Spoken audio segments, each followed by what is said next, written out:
सभी गुरुमुख प्रेमियों से सप्रेम जय सच्चिदानंद। महापुरुष फरमाते हैं,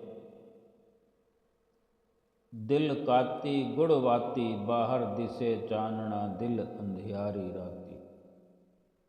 दिल काती गुड़वात बाहर दिसे चानना दिल अंधियारी रात। सरल शब्दों में समझाते हैं कि ये जीव गुरुमुख प्रेमी अगर बाहर से भक्ति, नेकी, निर्मलता, दया आदि का दिखावा हो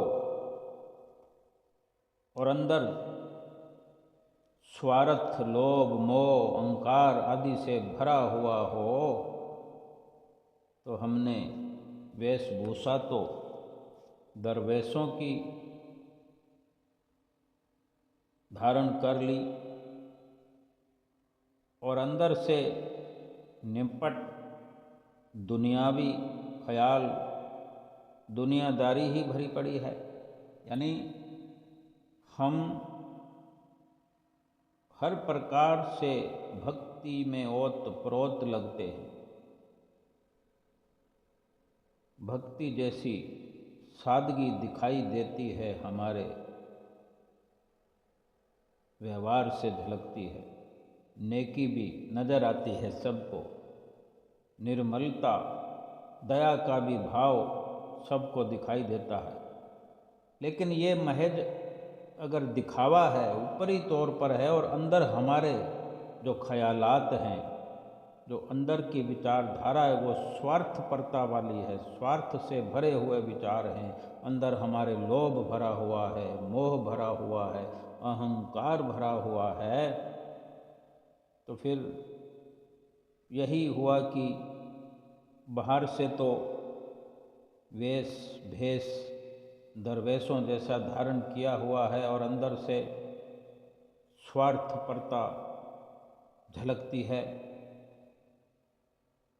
क्योंकि दरवेश के मन, वचन और कर्म में पूर्ण समानता होनी चाहिए। अगर हम गुरुमुखों की पदवी पाई हुई है, गुरुमुखों का दर्जा हमें श्री सतगुरुदेव महाराज जी ने दिया है, तो गुरुमुख का जो व्यवहार है अंदर से बाहर से समान रूप से होना चाहिए। गुरुमुखों के मन, वचन और कर्म में पूर्ण समानता होनी चाहिए। जब तक मन, वचन और कर्म में पूर्ण निर्मलता प्राप्त नहीं होती, सच्ची गुरुमुखता का सपना भी साकार नहीं हो सकता। फरमाते हैं, ऐ इंसान, ऐ जीव, बंदगी कर, इबादत कर, भजन भक्ति कर, भजन अभ्यास कर, वरना आखिरी वक्त पछताना पड़ेगा। ये संत महापुरुष क्यों बार बार, हर बार, हर प्रकार से हमें समझाते हैं, जतलाते हैं कि यह इंसान बंदगी कर, भजन अभ्यास कर, सुमरन कर, भक्ति कर, वरना पछताना पड़ेगा। ये पछतावा क्या है? क्या हमने विचार किया पछताना क्या है, पछतावा क्या है? क्यों पछताना पड़ेगा? महापुरुष फरमाते हैं, ये जिंदगी थोड़े दिनों की है, या यूं कहें बहुत कुछ लम्हों की है, कुछ ही घड़ियों की है। और फिर सीधे सीधे अगर सच्चाई पर हमारा ख्याल टिकाते हैं महापुरुष, तो ये फैसला निकल के आता है कि यही पल है हमारे हाथ में, यही श्वास है, और यही जीवन की सच्चाई भी है कि यही श्वास हमारे पास मुश्किल से बचा हुआ है, तो क्यों ना इस श्वास में बंदगी कर ली जाए, भजन अभ्यास कर लिया जाए। और पछताना कौन सा है जिसके बारे में महापुरुष हमें आगाह करते हैं कि अगर बंदगी न की, भजन अभ्यास न किया, भक्ति नहीं की और भक्ति का धन एकत्र नहीं किया, तो ये पल यूं ही बिना भक्ति के अंतिम पल, अंतिम समय निकल गया, अंतिम श्वास निकल गया, ये जीवन पूरा हो गया। तो पछताना ये है कि 84 लाख योनियों से निकलकर गनीमत इस मनुष्य जीवन में आए थे और फिर हार के बाजी मनुष्य जीवन की 84 लाख योनियों में ये जीव चला जाएगा। हम 84 लाख योनियों में फिर से चले जाएंगे और भटकते फिरेंगे जन्म दर जन्म। कोई हमारी संभाल करने वाला नहीं होगा, कोई हमें बचाने वाला नहीं होगा, फिर कोई जतलाने वाला नहीं होगा। और ये जीव आत्मा शरीर दर शरीर भटकती रहेगी, जन्मती रहेगी, मरती रहेगी। ये पछताना कोई कम नहीं है। ये जीव सौदागर बन के आया था, कुछ खरीदने आया था, कुछ खर्च करने आया था। खर्च करने के लिए श्वासों रूपी पूंजी लेकर हमें परमात्मा की ओर से दया मेहर करके श्वासों का धन मिला, श्वासों की पूंजी मिली।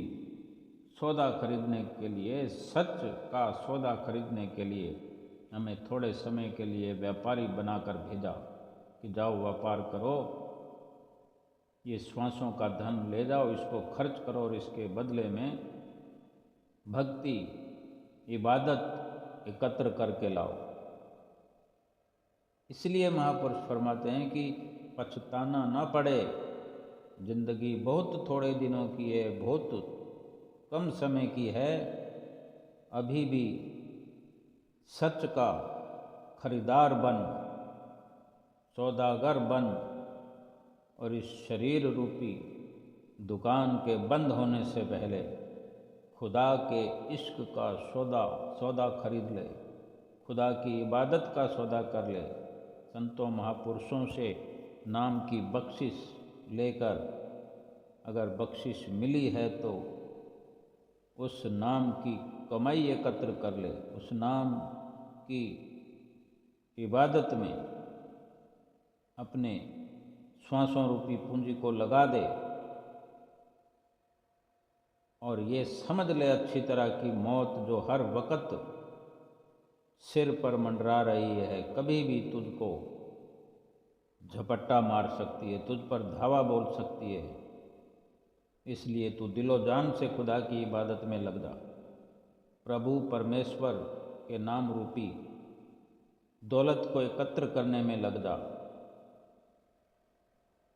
अभी समय अगर है तो लाभ उठाया जा सकता है और ये समय इसी प्रकार लापरवाहियों में बीतता रहा और पूरा समय व्यतीत हो गया और मौत ने आकर दबोच लिया और उस इबादत से वंचित हो गया जीव, तो फिर तो पछतावा ही पछतावा है। और इतना पछतावा है कि पछतावा कर कर के भी हार जाएगा। और आज हम संतों महापुरुषों की वाणियों पर अमल करने में लापरवाही कर रहे हैं, आलस्य कर रहे हैं, प्रमाद कर रहे हैं। न हमें संसार से फुर्सत है, न संसार के काम धंधों से अवकाश है हमें, न घर परिवार से मोह से छुट्टी है, न रुपया पैसा कमाने से फुर्सत है जो कि हम इबादत में अपने श्वासों को लगाएं। फिर जब समय अंतिम हो गया, पल अंतिम हो गया, श्वास अंतिम हो गया और ख्याल भी आ गया भक्ति का, तो कर नहीं पाएंगे। और जिन परिवार के लिए समय व्यतीत किया वो परिवार काम नहीं आएगा, जिन जिस धन को इकट्ठा करने के लिए भक्ति को छोड़ दिया वो धन काम नहीं आएगा। जिस शोहरत के लिए, जिस झूठी शान के लिए श्वासों का खजाना समाप्त कर दिया, वो शोहरत, वो पद, वैभव कोई काम नहीं आएंगे और संसार से यूं बेचारा बनकर चला जाएगा। और जिन सतगुरु के बताए मार्ग पर चलकर भक्ति को इकट्ठा किया जा सकता था, उनके वचनों की अवहेलना करके जो पछतावा होने वाला है, फिर उस पछतावे से कुछ नहीं हासिल होगा।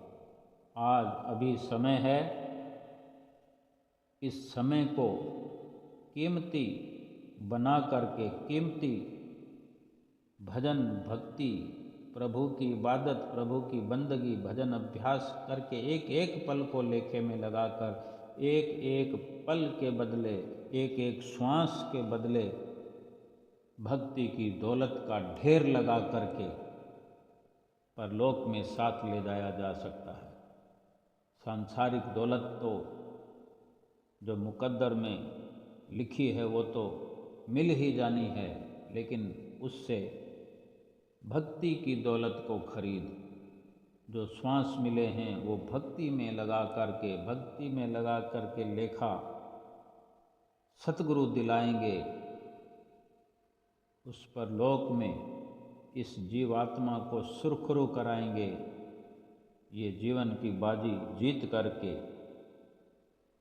अपने जीवात्मा को परमात्मा से मिलाना है और सतगुरु की प्रसन्नता को पाना है। बोलो जयकारा, बोल मेरे